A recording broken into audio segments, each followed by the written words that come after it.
Selamat malam, Prof. Selamat malam. Ya, Prof, ini hari-hari ini kami mendengar isu ya bahwa banyak perusahaan-perusahaan startup yang melakukan pengurangan karyawan. Bahkan yang lebih parah lagi, ada beberapa startup yang tutup. Padahal boleh dibilang perusahaan startup adalah perusahaan yang waktu beberapa tahun ini menjadi perusahaan yang menjanjikan ya. Iya. Ya, menurut Profesor sendiri apa peristiwa ini, ada apa sebetulnya? Ya, jadi memang ini sebuah peristiwa yang sekarang ini terjadi ya. Jadi banyak sekali sekarang terjadi peristiwa-peristiwa yang kita katakan itu startup banyak yang tutup ya. Bahkan sekarang banyak karyawan yang di PHK. Kita harus prihatin juga ya dengan masalah ini karena kita ini kan pemerhati ya terhadap entrepreneur, terhadap startup yang baru, yang lama ya. Jadi memang ini kita katakan berhubungan sekali ya dengan kita sebut biaya produksi, efisiensi, ya, kemudian juga beberapa apa ya kita katakan efisiensi yang dilakukan di mana-mana sudah dilakukan tetapi akhirnya tutup juga ya.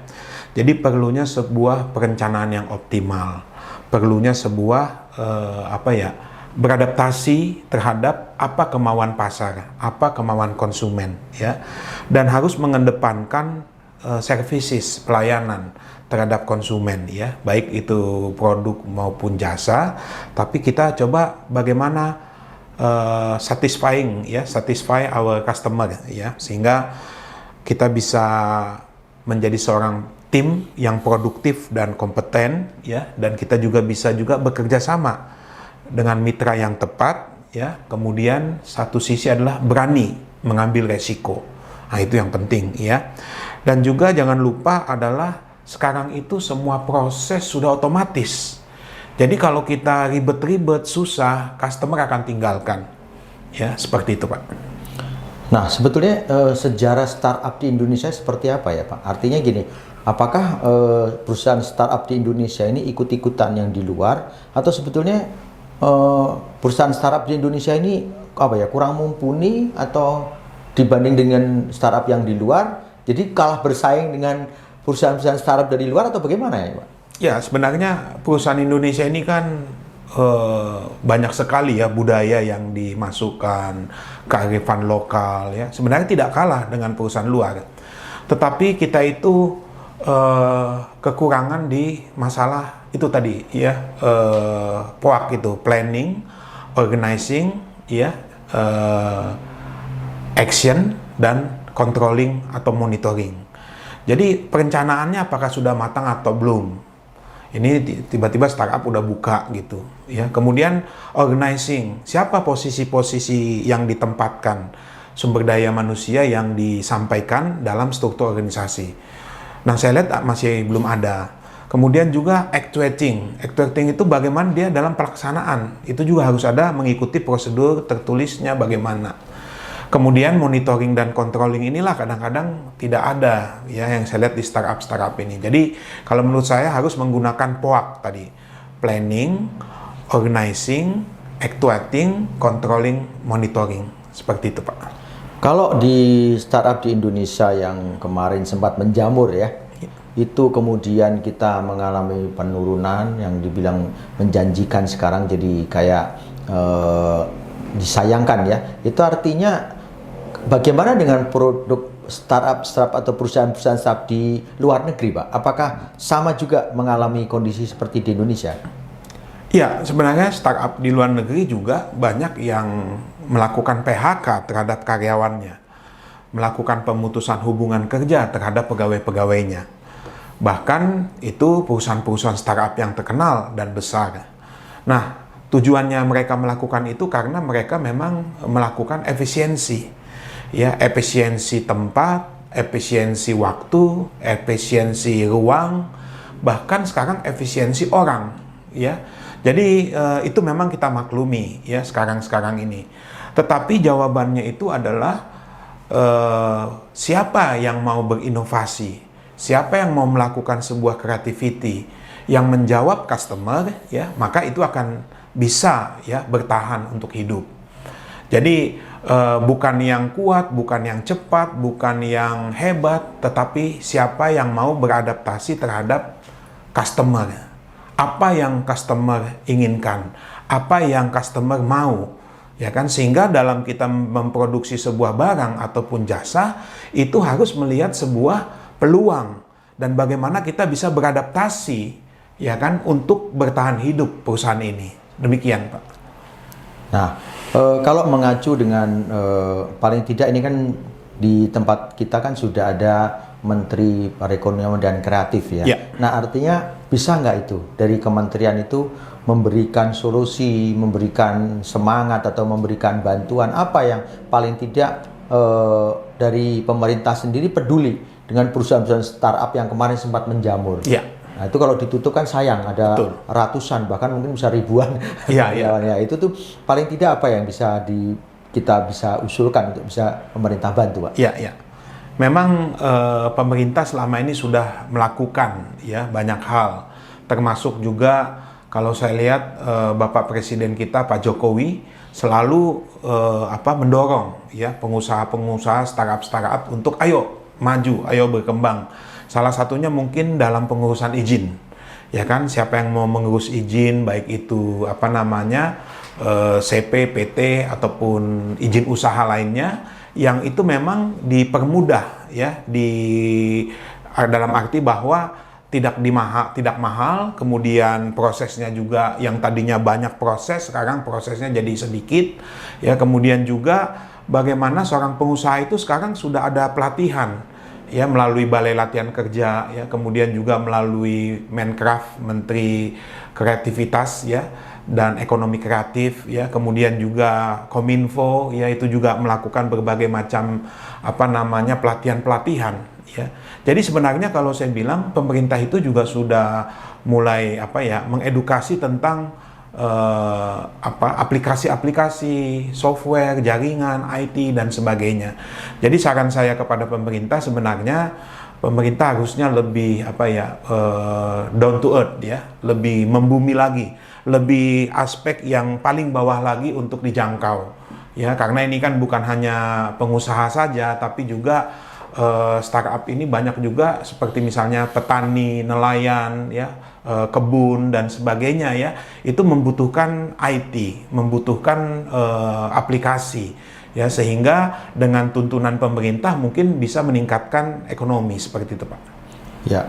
Jadi jika banyak yang di PHK kan kembali menjadi beban pemerintah, Pak ya? Iya, iya. Jadi kalau memang nanti kalau tidak kita bergerak dari sekarang, pemerintah dengan melihat sebuah warning ini kan, nah ini harusnya ini menjadi sebuah, kita katakan warning lah ya, pemerintah harus tanggap aksi cepat untuk bagaimana ini supaya jangan terlalu banyak yang di PHK, jangan terlalu banyak yang ditutup ya, sehingga kita bisa coba angkat lagi ya, bangkitkan lagi lah istilahnya. Kalau menurut Profesor sendiri sebetulnya tema-tema apa yang banyak diminati ya di startup ini? Kan ada startup yang cepat sekali naiknya, tapi ada juga startup yang lambat gitu ya.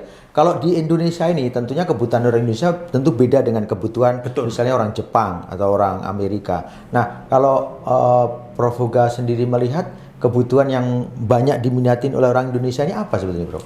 Jadi sebenarnya orang Indonesia ini kan what you see, what you get. Apa yang kita lihat ingin kita dapatkan. Jadi kalau sekarang ini perkembangan optik itu per detik, jadi kalau kita foto sebuah produk atau jasa, kemudian kita sampaikan melalui internet, itu langsung di aplikasi, wah cepat. Tetapi menghadirkan itu secara nyata, nah ini lama. Jadi menurut saya yang paling penting sekarang ini adalah bagaimana orang bisa punya usaha transportasi. Ya, transportasi yang bisa menghadirkan semakin cepat semakin baik. Ya, jadi itu sebenarnya salah satu jawaban. Jadi satu lagi adalah di bidang electronic money, ya, atau kita sebut cryptocurrency, ya, atau Bitcoin, atau apa kita sebutlah, ya, mungkin banyak kata-katanya, ya, electronic money dan sebagainya lah. Jadi kalau orang mau usaha di bidang itu, menurut saya itu peluangnya sangat besar, karena itu akan selalu hidup, ya kan? Karena apa yang kita lihat itu yang mau kita dapatkan, berarti harus ada payment. Ya, jadi payment itulah yang akan nanti berkembang terus. Ya, jadi menurut saya yang akan hidup itu dua. Pertama adalah transportasi, yang kedua adalah electronic money. Ya, jadi keuangan yang gampang, yang mudah, yang kalau orang beli itu langsung bisa gitu. Baik beli di luar negeri maupun di dalam negeri. Bahkan ini kan kendalanya adalah bagaimana kita bisa sinkronisasi dengan bank-bank dengan juga pemerintah, terutama pajak. Nah ini, kalau ini sudah bisa, maka transaction day itu bisa, per detik itu bisa miliaran bahkan triliunan. Ya kan, jadi kalau kita lihat misalnya Alibaba, ya itu transaction uangnya itu miliaran, ya. Bahkan juga kalau kita lihat nih sekarang beberapa startup kita yang ada di Indonesia lah ya, GoPay ya, kemudian juga Tokopedia ya, kemudian juga Bukalapak, kemudian juga Shopee ya, kemudian juga banyak lagi yang lain, itu transaksinya itu miliaran per detik ya, per detik itu. Nah, ini butuh yang namanya e-money, butuh namanya elektronik uang. Jadi tidak ada lagi uang kertas maupun uang koin, tetapi yang dibutuhkan di sini adalah uang elektronik. Nah, ini siapa yang bisa menjamin? Harusnya sekarang BI juga sudah arahnya ke situ. Tetapi waktu saya diskusi, masalah yang paling krusial itu adalah keamanan IT, ya, security. Nah, ini karena kan itu berbasis kepercayaan, ya kan? Gimana kalau nanti berpindah datanya dan sebagainya? Nah, itu harus dijaga sebenarnya oleh pemerintah.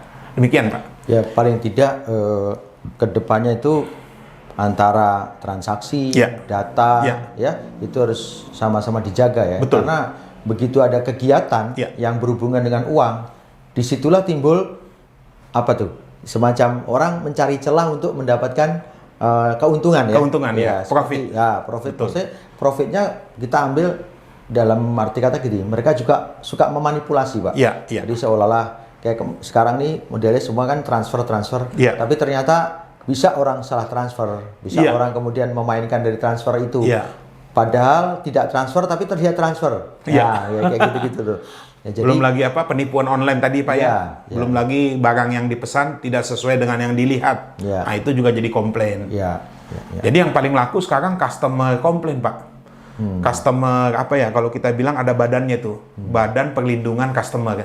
Jadi badan perlindungan customer itu harus sekarang giat terus nih. Ya, saya lihat sekarang badan perlindungan customer ini ya gimana ya, harusnya menyediakan sebuah online hotline ya, nomor telepon atau WhatsApp atau apa yang terjadi ya, silakan laporkan kepada pemerintah dan pemerintah langsung ya, karena kan dia perlindungan terhadap customer. Jadi dia itu badan perlindungan terhadap customer itu harus mau menangani itu, karena sekarang ini komplainan semakin banyak, ya kan? Karena apa? Karena what you see, what you get. Apa yang saya lihat sampai di rumah berbeda, ya kan?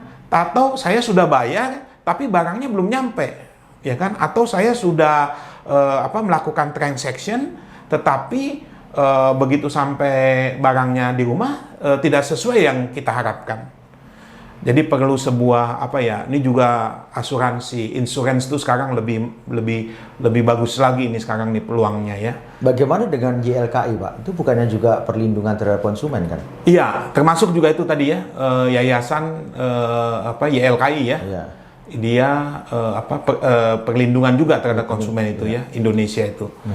Kebanyakan kita temui sekarang ini kita pesan secara COD, ternyata begitu sampai berbeda dengan apa yang dilihat di gambar. Iya, betul. Nah, kayak gitu tuh komplainnya kan repot. Ujung-ujungnya berantem. Ya.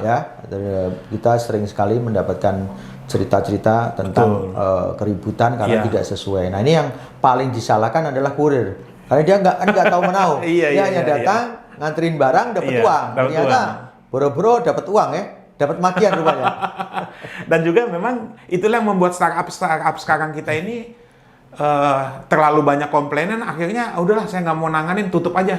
Nah, perusahaannya ditutup Pak. Oleh karena ya bisa kita katakan ya, memang harga barang sekarang murah-murah. Ya, orang beli ternyata kualitasnya nggak bagus, ya kan, komplain. Nah, padahal dia hanya mengambil selisih sedikit keuntungan, ya kan, tapi itulah jadi beban. Akhirnya udahlah, saya nggak mau main ini lagi. Nah, jadi sebenarnya lebih baik menurut saya mainlah sesuatu yang memang jujur, ya, adil, ya, bersih, benar, sehingga long term continuity-nya, ya kan, dia berkelanjutan. Jadi continuous improvement. Nah, itu yang bagus. Tetapi kalau dia bermainnya sudah bohong, licik, nggak benar, nah akhirnya nanti orang jadi nggak percaya. Akhirnya orang nggak mau beli lagi, akhirnya tutup. Jadi sebenarnya yang bisa kita hadapi di sini adalah masalah kualitas, ya kan? Seolah-olah di foto what you see, what you get, tetapi kualitas yang didapatkan barang tidak sesuai apa yang dilihat. Jadi akhirnya konsumen kecewa gitu. Ya, jadi sebenarnya banyak sekali sekarang ini saya bilang bahwa keinginan mata sekarang yang dipenuhi. Tetapi secara fisik, produk ataupun layanan itu tidak sesuai dengan keinginan mata, ya kan? Karena bisa dikatakan ya kita realitas saja, harga murah, ya kan? Apakah itu kualitasnya bagus? Tentunya tidak, ya. Tetapi digambar bagus, iya betul, karena foto dan sebagainya, ya, atau apa yang kita lihat itu memang mantap banget nih, tergiur oleh keinginan mata, dibeli sampai di rumah dipakai, udah sobek bajunya, sepatunya dipakai udah rusak. Jadi customer sudah mulai tidak percaya lagi akan hal ini. Jadi kembali lagi banyak startup yang tutup. Ya, sebagai contoh juga kita banyak lihat makanan-makanan di mana-mana ada, ya. Orang lihat, waduh ya enak makannya, wah sepertinya enak banget. Begitu dipesan, wah, ya kenapa saya bilang nggak mau pesan lagi, nggak mau pesan lagi. Lama-lama tokonya tutup. Ya, jadi sama seperti kalau misalnya kita ada orang, ya, wah itu rame ya, kita datang. Ternyata orang itu datang karena disuruh dibayar untuk rame, ya kan, orang pada datang. Tetapi begitu dicoba menu dan makanannya ternyata kurang enak, ya. Jadi di sini bagaimana kita menyeimbangkan. Janganlah yang banyaknya itu negatif, jangan, ya, tetapi banyaknya positif. Sehingga ini bisa continuous improvement, sehingga startup itu bisa tetap hidup, ya. Jadi bermainlah yang jujur, bermainlah yang adil, bermainlah yang benar, sehingga itu bisa long term. Ya, jadi saya tidak heran kalau sekarang banyak startup yang tutup, karyawan di PHK dan sebagainya, karena quality produk, ya. Dan juga saya katakan kalau memang itu innovation, ya harusnya orang mau membayar innovation itu lebih gitu. Ya, tetapi masyarakat Indonesia ini saya lihat bahwa mereka tidak mau dibohongi, mereka tidak mau dikibulin, ya. Mereka maunya saya what I see, what I get. Ya, what you see, what you get ini, ya. Tapi kebanyakan what I see, don't I get, ya. Tidak saya dapatkan. Jadi kembali lagi menurut saya sekarang bagaimana caranya nih biar startup ini bisa maju, ya Pak, ya. Itulah keinginan kita. Kita bina mereka secara integrity, yaitu jangan bohong, jangan dusta, ya, jangan hoax, ya, tetapi lakukanlah sesuatu yang benar, yang cocok, yang betul, ya, sehingga Anda dan saya memuaskan hati customer. Seperti itu, Pak. Oke, terakhir Prof, Ya. menurut Anda bagaimana ke depan startup di Indonesia ini? Apakah masih ada peluang? Artinya ketika mereka sekarang tutup karena kurang kreatif, kurang promosi, Ya. mungkin, ya. Nah, apakah ketika kemudian mereka berganti nama, mungkin sekarang dia jualan sesuatu, terus dia ganti produk, Ya. apakah orang Indonesia ini masih masih menyukai startup yang akan dimunculkan lagi? Apakah kedepannya ini masih bisa dibilang sesuatu yang bisa dibilang menjanjikan, Pak, di Ya. Indonesia startup ini? Ya, jadi sebenarnya kendala di Indonesia itu adalah masalah modal, Pak. Ya, jadi bagaimana saya mempropos, ya kan, sebuah proposal kepada perbankan, kepada beberapa instansi pemerintah, kepada beberapa lembaga, kepada perusahaan untuk kita bisa bekerja sama ataupun bisa mendapatkan memperoleh modal, ya. Tetapi ternyata di sini yang ada adalah pemodal investor tidak mau lagi, Pak, karena sudah kecewa gitu, ya. Jadi di sini seperti apa ya, lingkaran setan akhirnya, ya. Karena apa? Karena startup sudah berkali-kali, ya kan, diberikan modal, ya kan, usaha dan sebagainya. Tetapi dalam perjalanannya masih belum bisa menghasilkan sesuatu, ya Pak ya. Tetapi ada startup yang diberi modal, dia bisa berkembang berlipat kali ganda. Nah, itulah yang akan diberikan lagi modal. Jadi siapa yang mempunyai itu akan ditambahkan, tetapi siapa yang tidak mempunyai, apapun akan diambil Pak dari startup itu. Jadi kalau bisa kita harus ada modal, ya. Paling tidak saya bilang tadi modal kepercayaan, modal langganan, ya, modal orang mau ke dia lagi karena servisnya bagus, modal apa ya, services, ya. Jadi kalau dia itu baik, ya, kalau dia itu bagus, ya, maka nanti orang akan datang. Nah, itu makanya saya bilang tadi, kalau dia itu apa ya, punya, ya, dia itu ada gula, ada semut istilahnya Pak ya. Kalau dia itu modalnya kuat, pasti orang akan datang. Tapi kalau nggak punya apa-apa, aduh, ditinggal Pak. Ya, jadi bagi saya startup sekarang ini yang sudah oke, ya, itu kita sudah lah ya, selamat. Tapi yang startup ini, saran saya adalah jangan dulu apa namanya, patah semangat, ya, bangkit dulu, ya, kita kembalikan rasa percaya diri kita kembalikan dulu apa, trust kepada pelanggan, ya, kita perbaiki cara kita perbaiki semua the way, ya, bagaimana kita berusaha sehingga nanti itu akan menjadi sesuatu yang membuat kita apa namanya, membangun fondasi yang benar, ya, sehingga nanti akan terus sampai naik sampai bisa seperti itu. Ah, demikian Pak. Oke, terima kasih Prof. Yoga, Ya. bincang-bincangnya mengenai kondisi startup di dalam negeri yang hari-hari ini cukup menegangkan ya. Ya. Yang awalnya menjanjikan, sekarang mulai berkurang ya. Iya. Terima kasih. Ya, terima Prof. kasih. Selamat malam. Selamat malam, terima kasih.